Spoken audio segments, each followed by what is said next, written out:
Good morning, everybody. Lee Brower here, and welcome to this week's edition of Meaningful Monday. I am grateful to be here, and I am glad to be here. Will 2019 be your best year ever? I fully intend for 2019 to be my best year ever. You know, when you go through life and you move with the spirit of gratitude, and you can actually find yourself being grateful for every experience that you have, good or bad. After a while, there are no bad experiences. They're just different. Because if we always make our learning greater than the experiences, then all experiences end up being for our good because they end up teaching us. That's probably then one of the reasons that we're even here, so that we should pay more attention to our experiences, capturing them and learning from them. But our vision is to inspire us. Our past, our wisdom is to provide us with wisdom from our learning from our past, and it'll continue to teach us. But let's look forward into vision. And so what I do on December 31st every year is I write down my vision of the future. I answer the following question. If you've been in Strategic Coach, this is a derivation of what we call the Dan Sullivan question, or the R Factor question. But if I was sitting here 1 year from today, looking back to today, what has to have happened for me to feel that I've made meaningful progress in those areas of my life that I value most? And for me, those areas that I value most are those areas that I wouldn't trade for money. See, the big temptation is to don't give up what you want most for what you think you want now. So if I look out over this week, what is it? What's my essential? What's my essential that's going to move me closer to my biggest future and not a distraction? Don't give up what you want most for what you think you want now. So I make a list of all these things guided by my true wealth. In other words, I start with my faith. How do I see myself progressing as spiritually? And I have to see something to be able to visualize it. My family, how do I see them healthy, sound, progressing in their various areas of where they want to be? And I visualize that. How do I see myself in terms of my health? How am I doing in my health? What am I doing? And I see myself healthy and strong and throwing my grandkids up and running and racing and doing the things that I love doing. How do I see myself in my unique ability? I envision myself being more and more in my unique ability.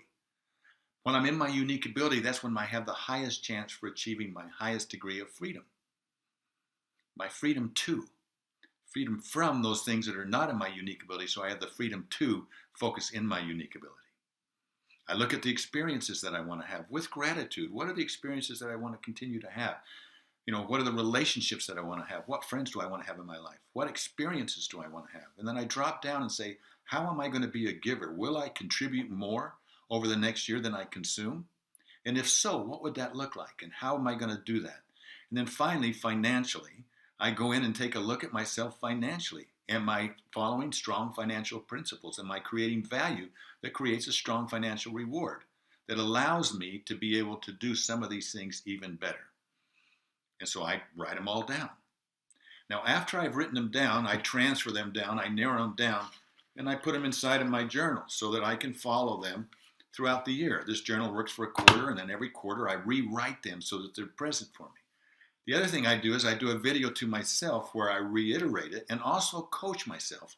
And I won't look at that video till December 31st of the next year. So today I get to look at that video from last year. And I know there's not some things on there I predicted. I certainly didn't predict back surgery. I certainly didn't predict some other things that happened that were absolutely terrific, but I had not planned for them. But they're monumental. And so it's so good to assume that that's going to happen and actually coach myself.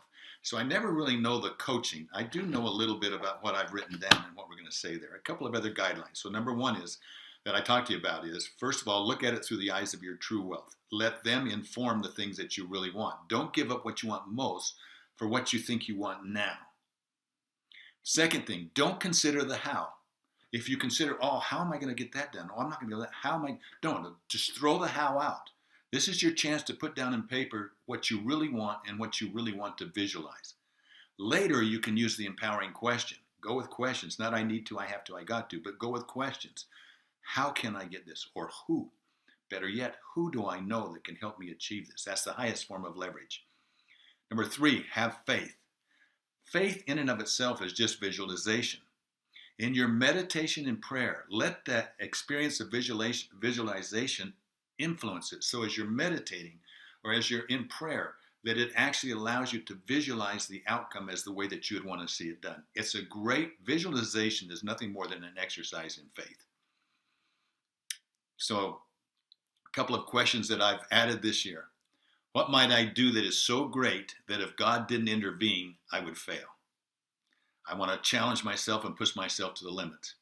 The other one is, what is it that needs doing that I know something about that probably won't happen unless I take responsibility for it? Well, that's my exercise for the year. If I follow that exercise, I truly believe as I follow it and I stay with it and stay in motion with it on a regular and ongoing basis, that I will have, that 2019 will be my best year ever. Here's wishing you your best year ever. I look forward to talking to you next week. Thank you for joining me on this journey that's going to be a real quest that we'll all love. Talk to you next week. Bye-bye.